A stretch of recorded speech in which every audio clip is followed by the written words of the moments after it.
bà xong chụp rệp xua nè bên cha thì được phụ ổn bà hay yang mày tới sọc tóc hay yang mày đá cha mà để nhận thòm đà sọc tócคือថាសបាយរីករាយក្នុងចិត្តចាបាទហើយមានរឿងអីក្នុងចិត្តអត់ទេមួយរយៈនេះមួយរយៈនេះដូចជាអត់ទេណាចាតែ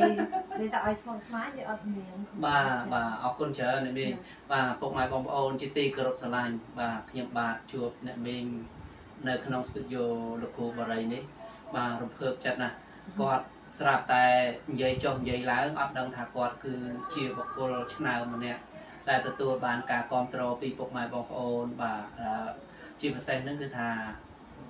គាត់ជាអ្នកនិពន្ធមួយរូបឲ្យលោកបឺតសម្រាប់ច្រៀងប្រមាណបទហើយ7បទហើយលាក់មុខអាចចាត់ទុកថាជាអ្នកនិពន្ធលាក់មុខមួយរូបបាទហើយអ្នកមីងសប្បាយចិត្តទេនៅពេលដែលបទចម្រៀងបានបង្ហោះទៅក្នុងប្រព័ន្ធសង្គមហើយទទួលបានការគ្រប់គ្រងបាទចាសប្បាយអូនថាកាលពីដំបូងយើងបានចាប់ផ្ដើមដំបូងពីជីវិតផ្ទាល់ខ្លួនបាទចាហើយមួយរយៈក្រោយនេះក៏តាក់ទងនឹងប្រវត្តិជាតិយើងដែលកំពុងតែមានសង្គ្រាមយើងក៏បានពីវិវត្តបំរើជាតិដែរបម្រើជាតិដែរចាអូពិសេសណាស់ពុកម៉ែបងប្អូនហើយឆ្ងល់ឈ្មោះនៅក្នុងបណ្ដាញសង្គមលោកស្រីជូប៊ុនលៀងតែនឹកឃើញថាចុះអ្នកណាគេទៅខ្ញុំតែម្ដងលោកបិទសម្រាប់តែគាត់បាននិពន្ធគាត់បានជ្រាបបទថ្មីមកគាត់ផ្ញើមកខ្ញុំឲ្យដើម្បីឲ្យខ្ញុំធ្វើការផ្សព្វផ្សាយបន្តអីចឹងណាស្រាប់តែចេះឆ្ងល់ថាតើអ្នកណាគេអ្នកនិពន្ធបទជាពិសេសគឺបទចុងក្រោយនេះគឺបទមរតកពុកសែនបាទមរតកពុកសែនហើយនឹងបទមួយទៀតនោះគឺបាទកងទ័ព18នាក់ហើយនឹងបទដែលលោកបិទសម្រាប់ទទួលបានការគ្រប់គ្រងជាពិសេសនោះតាមកម្មទៅកូននេះគឺថាគ្រាន់តែឃើញលោកបិទសម្រាប់គាត់ដើរតួនឹងរឿងបដាកូន3នាក់ចុះកំពង់ដរចាចុះអ្នកនិពន្ធយំខ្លួនឯងអ្នកនិពន្ធយំបាទសូមអភ័យទោសអ្នកមីងយំមែនមួយសូមអភ័យទោសអ្នកមីងជំនុកជក់ចិត្តនៅក្នុងជីវិតសោកសៅជីវិតឯកជនភាពរបស់បឺតសម្រាប់នឹងកម្រិតណាទៅបានរហូតទៅដល់និពន្ធបទចម្រៀងនេះឡើងបាទសំខាន់និយាយឡើងព្រឺរងបាទសំខាន់គឺយើងបានស្គាល់ខ្សែជីវិតសម្រាប់ច្បាស់បាទនឹងមុនគេសម្រាប់អ្នកនិពន្ធអូនចាយើងស្គាល់ខ្សែជីវិតច្បាស់ស្គាល់ពីទំហំចិត្តគាត់ច្បាស់ស្គាល់ពីចរិតគាត់ច្បាស់ដល់អញ្ចឹងយើងចាក់និពន្ធទៅគឺវាពិតបាទអ្វីដែលយើងបញ្ចេញមកនោះគឺសភាពពិតរបស់សម្រាប់តែម្ដងអញ្ចឹងដល់គាត់ដាក់កាយវិការមកសំទៀតទុកទឹកភ្លេងលេងបានហ្មងចាហូដែរហ្នឹងចាហើយពេលដែលបទដែលបាននិពន្ធហើយទៅច្រៀងហើយអីចឹងទៅមានអ្នកដែលគេខលមកឬក៏អ្នកស្គាល់ណាមួយចង់និយាយថាអ្នកស្គាល់គេមានខមមិនផ្ដល់យោបល់អីចឹងដែរភាគច្រើនអ្នកដែលខមមិនជាមិត្តភ័ក្តិដោយសារមួយរយៈមកខ្ញុំលាក់ឈ្មោះចា profile ខ្ញុំដាក់ឈ្មោះចៅទេកន្លងមកចាដល់អញ្ចឹងមានតែមិត្តភ័ក្តិទេដែលតែងតែលើកកម្លាំងចិត្តឲ្យគេមោទនភាពដែលគេមានមិត្តរួមថ្នាក់គេចាលើមានដងខាងតែងខាងនិពន្ធអញ្ចឹងចាហើយក៏មួយរយៈក្រោយនេះក៏មានអ្នកដទៃឆាតសួរថាតើ profile ហ្នឹងឈ្មោះជូនលៀនហ្នឹងអ្នកតែនឹងមែនដែលជាបោះចម្រៀងសម្រាប់ហ្នឹងណាលឺសូអញ្ចឹងទៅកូនប្រុសខ្ញុំថាមកអីនឹងលាក់ធ្វើស្អីទេក៏ដាក់ឈ្មោះមែនតែនទៅចាហើយមូលហេតុអីដែលមូលហេតុជាពិសេសអីទៅបានជាណាមីដាក់ចិត្តទៅសេបត់ហ្នឹងឡើងទី1គឺដូចថាចង់បញ្ឆ្លុះបញ្ចាំងពីជីវិតពិតរបស់មនុស្សម្នាក់ណាដែលយើងគិតថា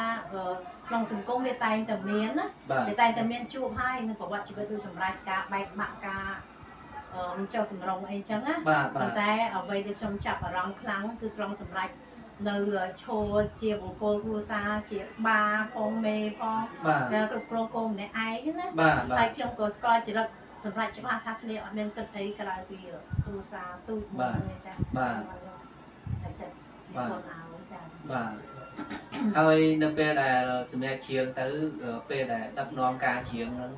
មកប្រាប់ពី style ពីអីចឹងទៅចាពេលដែលយើងនិពន្ធហើយខ្ញុំបានតែងបទទី1ឲ្យគាត់បទទី1ដែលគាត់យកចេញទីយល់របស់រឿងតល់ខ្លួនណាបាទបទយកជាកាត់នឹងគាត់ទៅជប៉ុនចាហើយគាត់ក៏មានជារៀនមកបទបានដូចត្រឹមស្នេហ៍អូនណាចាបានត្រឹមដូចស្នេហ៍អូនដល់អញ្ចឹងគាត់មានខុសពាក្យមួយម៉ាត់គាត់បថតតម្លាក់គាត់ណាបាទគាត់មានពាក្យខុសមួយម៉ាត់ហើយដូចជា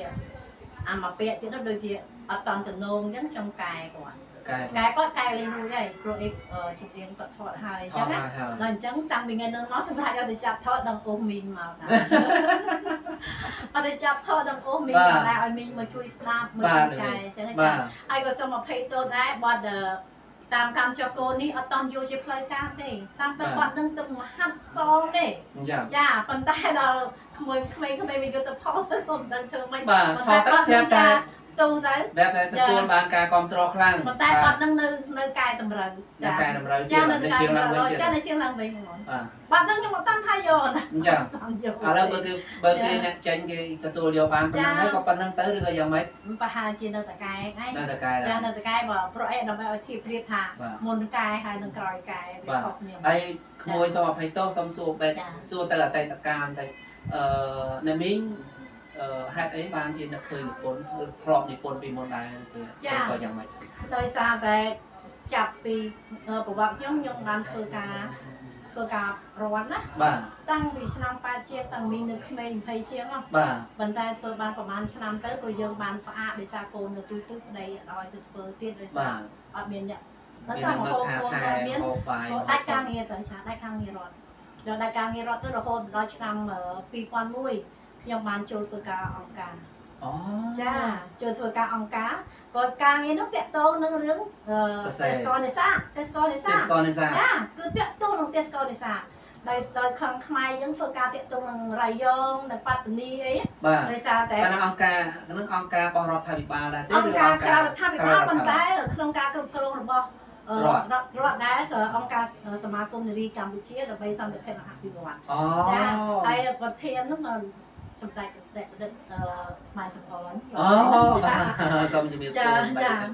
ចាហើយដល់ពេលហ្នឹងទៅក៏ការនោះសម័យនោះយើងអត់ទាន់មានការឆ្លងដែនស្របច្បាប់ទេយើងរត់ដួលកាត់ព្រៃកាត់ទឹកអីចឹងណាហើយឲ្យតែអ្នកដល់មកហើយគឺថាដូចជាដាច់លោកជីវិតអីចាដូចជាភពផ្សេងគ្នាបែបប្រពន្ធនោះអត់ដែលបានទទួលដំណឹងពីគ្នាទេហើយបើថាមានជីវិតសល់លុយក៏បានមកអ្នកខ្លះមកហើយក៏នាំជំងឺមកអ្នកខ្លះក៏មកហើយ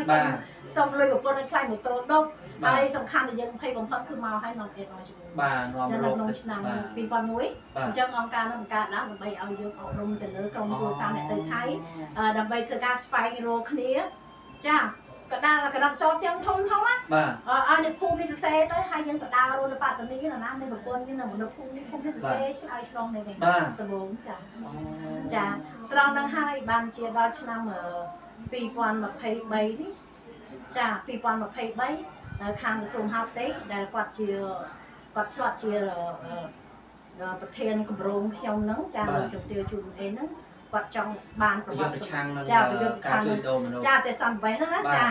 ទេសន្តិវេសគេហៅថាការធ្វើដំណើរចាក់ស្រុកណាដល់ដឹងប្រវត្តិសម្រាប់ថាសម្រាប់នឹងធ្លាប់ធ្វើទេសកលនេសាទអីចឹងដែរក៏ចាប់អារម្មណ៍ឲ្យខ្ញុំនិពន្ធនឹងជាការចាប់ដើមលើកទី1ចាលើកទីបន្តមកទៀតមកនៃការចាប់ដើមបន្តទៀតអាការយើងធ្វើ10ឆ្នាំនេះយើងមានស្នាដៃរួចហើយចាតាំងពីសម្ដែងឈុតខ្លីតាំងពីរបាំតាំងពីចម្រៀងនេះក៏មានក្នុងការងារ10ឆ្នាំខ្ញុំពី2001ដល់2010នោះមានរួចហើយដល់ពេលឃើញសម្រាប់នោះធ្វើការខាងហ្នឹងគាត់ត្រូវការព័ត៌មានខាងហ្នឹងចាគាត់ក៏ឲ្យខ្ញុំជួបសម្រាប់ហើយសួរប្រវត្តិហើយក៏តែងគាត់ជីវិតទេសកលនេសាទហ្នឹងហើយសម្រាប់ជាងបទហ្នឹងទទួលបានការគ្រប់គ្រងខ្លាំងខ្ញុំនិយាយទៅដល់យើងព្រឺខ្លួនដែរជីវិតទេសកលនេសាទនេះតាមពិតទៅវាមិនមែនជារឿងមួយថ្មីទេបាទសម្រាប់បងប្អូនដែលជាជនចំណាក់ស្រុកហ្នឹងណាពួកខ្ញុំក៏បានរៀនសូត្រអំពីរឿងទៅលោកចុះក្រសួងគេអប់រំយើងដើម្បីថាការចំណាក់ស្រុកដោយសុវត្ថិភាពនិងចំណាក់ស្រុកដោយអសុវត្ថិភាពដោយសុវត្ថិភាពមានន័យថាយើងទៅនឹងមានការទទួលដឹងឮពីឋានទូតពីអង្គការឬមួយក៏រដ្ឋាភិបាលត្រឹមត្រូវអញ្ចឹងណាមានការស្នាមអីប៉ុន្តែសម័យនោះក៏អត់ទេបាទហើយដល់ខ្ញុំសួរទៅសម្រាប់នឹងគឺមុនជំនាន់ខ្ញុំធ្វើការទៀតបានន័យថាកំពុងតែជីវិតក្នុងស្មើសអេសេបដាយំបដាទៅហ្នឹងសម្រាប់ជាពិសេសសម្រាប់ហ្មងសុភ័ក្របដាយំបដាចាដូចខាងក្រសួងហាត់ទេផ្នែកជួយដូរមនុស្សនឹងគាត់យកមកថតសម្រាប់និយាយមិនកើតនិយាយអត់កើតនិយាយយំចាកាត់ចោលកាត់ឲ្យដាក់ចម្រៀងនឹងយកក៏ដោយចា การนั้นก็เชียงเลยก็ไปกัน จ้าชิมแล้วก็ไปจ้ากำที่แล้วก็ไปกันนั่งไงเราปีธนูจ้าไงเราปีธนูเรียนร้อยឆ្នាំจ้าค่ะហើយអញ្ចឹងទៅដល់ពេលលើកបាទការនិពន្ធបទជីវិតកម្មករនេសាទនឹងហើយបន្ទាប់មកមានបទអីទៀតចាបន្ទាប់មកក៏សម្រាប់ថាមេយើងជួយតែងបទនេះឲ្យគួយច្រៀងអញ្ចឹងណាចាខ្ញុំក៏ចាប់តែងគេមកពីជប៉ុនហ្នឹងចាតែងបទបានត្រឹមដូចស្នេហ៍អូនហ្នឹងទៅចាអត្តន័យយ៉ាងម៉េចទៅអត្តន័យគេហ្នឹងគេបានជួបចែកដនរីម្នាក់នៅលើយន្តហោះប៉ុន្តែគេចុះត្រឹមកូរ៉េអាចារ្យយើងគួរទៅជប៉ុនបានត្រឹមតែលួចស្មាហ្នឹងណាអូហើយគាត់ខ្មែររបស់ទេចានារីខ្មែរនារីខ្មែរនារីខ្មែរទៅធ្វើការនៅកូរ៉េប៉ុន្តែអានេះវាគ្រាន់តែជាគេថាអារម្មណ៍អ្នកនិពន្ធឲ្យទៅខ្សែគឺវាគ្មានអីទេឆ្នៃបណ្ឌិតខ្លះទៅចាគាត់ប្រាប់អញ្ចឹងទៅយើងឆ្នៃបណ្ឌិតទៅក៏បានចាបាទអរគុណណាស់អ្នកមេហើយបន្ទាប់មកឥឡូវនេះបទដែលតាមកម្មទៅអូនណាចាតាមកម្មទៅកូនតាមកម្មទៅកូនចាតាមកម្មទៅកូនបាទបទនេះនៅមាននិពន្ធមួយថ្ងៃមួយខែទៅនិយាយឲ្យចំជារៀងមួយបទបើសិនជាបទថ្មីសុទ្ធហើយឬក៏មានមេឡូឌីមកឲ្យខ្ញុំចាក់ថ្មីណាប្រើរយៈពេល2ថ្ងៃហ្នឹងមួយថ្ងៃ2ម៉ោងអញ្ចឹងចាអស់បាទឬក៏3ថ្ងៃការបង្កើតគំនិតហ្នឹងវាជាដែរហើយប៉ុន្តែបើដោយបទវិរៈកងតប18អ្នកនេះណាបាទ1ម៉ោងចឹងចាបកកែសរសេរផងសុំភាសាចាភាគច្រើនបើសិនជារឿងហ្នឹងខ្ញុំក្តាប់ព័ត៌មានបានច្បាស់ដូចជាការខ្ញុំធ្វើការអង្គការហ្នឹង1ម៉ោងហ្នឹងមកបងចាពីព្រោះព័ត៌មានវាមានក្នុងខ្លួនបាទហើយយើងខ្ញុំជួយឲ្យចាគឺទៅហើយសេយកក៏ទៅមនុស្សស្រីទេប៉ុន្តែមានសមត្ថភាពមានទេពកោសល្យក្នុងការនិពន្ធក្នុងការសរសេរបទហើយដល់ពេលបទភ្លេងគឺយើងអាចយកលំនាំបទដើមបទភ្លេងអ្នកណាចង់យកបទអីមកក៏បានដែរដូចពេលខ្លះមកទៅពេលនេះវាពោះហ្នឹងណាតែការមុនបទដំបូងសម្រាប់ឆ្លប់យកតាមលំនាំបទខាងគេខាងលេខអញ្ចឹងដែរណាយើងដាក់ពាក្យយើងចាប៉ុន្តែអត់យកមកជាការទេយើងចាបើយើងចោលហើយចាប៉ុន្តែលើក្រោយនេះគឺចប់ខ្ញុំត្រូវការតែបន្តទៀតនៅដំណើរសូមឲ្យមានបទថ្មីបទថ្មីបន្តថ្មីអញ្ចឹងណាចាឥឡូវមានគេថាថ្មីអញ្ចឹងបាទយ៉ាងខ្លាំងណាស់ក៏យកបទមួយដល់ដើមខ្លះទីទួនអញ្ចឹងចាអូនបាទខ្ញុំរំភើបចិត្តមែនតើនៅពេលដែលបានជួបអ្នកមេងហើយស្រាប់តែអ្នកមេងថាអូទៅសេបទឲ្យបើសម្រាប់វាអារម្មណ៍ភើបចិត្តកាលមុនលើតែឈ្មោះបាទលើតែឈ្មោះស្រាប់ដល់ពេលឥឡូវបានជួបអ្នកមេងផ្ទាល់បាទគឺថាគាត់មានទេពកោសល្យល្អណាស់ហើយនេះហើយគឺជាធនធានមនុស្សមួយដែលយើងគួរតែថែរក្សាណាបាទអរគុណច្រើនដល់ថ្នាក់ដឹកនាំឬក៏ស្ថាប័នផ្សេងៗដែលនៅតែលើកតម្កើងចាដែលគាត់នៅទទួលស្គាល់ស្នាដៃបាទមិនធម្មតាទេនេះគឺជារឿងមួយល្អណាស់សម្រាប់ការថែរក្សាចាស់បង្កើតថ្មីណានេះបាទហើយយើងសង្ឃឹមថាមនុស្សមួយចំនួនមិនចេះតែមានទេពកោសល្យក្នុងការសរសេរទេបាទអ្នកខ្លះបកកែសរសេរអ្នកខ្លះក៏មិនសូវបកកែអ្នកខ្លះក៏មិនចេះការតាក់តែងបទចម្រៀងនេះដើម្បីជាកំណាព្យការផ្លងនេះក៏មិនងាយដែរណានេះបាទដូចអូននិយាយយ៉ាងត្រូវហើយដូចអ្វីដែលខ្ញុំធ្វើរាល់ថ្ងៃនេះណាបាទដោយគេតែទៅសួរថាតែឲ្យសម្រាប់នឹងមិនគិតលុយគិតកាក់អីមិនអីចឹងណាគេតែចង់ដឹងហើយអានោះវាជារឿងធម្មតាហើយចាជុំវិញខ្លួនយើងតែតែចង់ដឹងហើយខ្ញុំក៏តែតែប្រាប់គេតាមត្រង់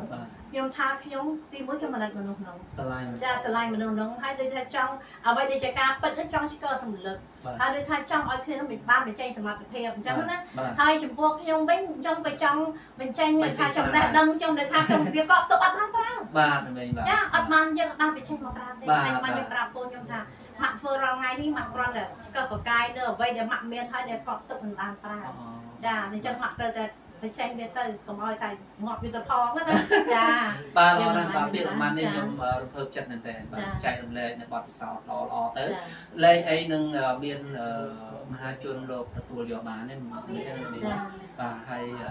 បាទក៏មិនរំលឹកអីវិញដែរខ្ញុំបាទនឹងទៅសួរគាត់សម្រាប់ថាពេលដែលជ្រាបបទរបស់អ្នកនេះតើមានការពិបាកទេមានការសនុកអីយ៉ាងម៉េចដែរបាទខ្ញុំឆ្លៀតឱកាសនេះខ្ញុំបាទសូមស្លេកប៉ុណ្ណេះសិនហើយខ្ញុំនឹងទៅជួបគាត់សម្រាប់បន្តទៀតបាទសូមអរគុណ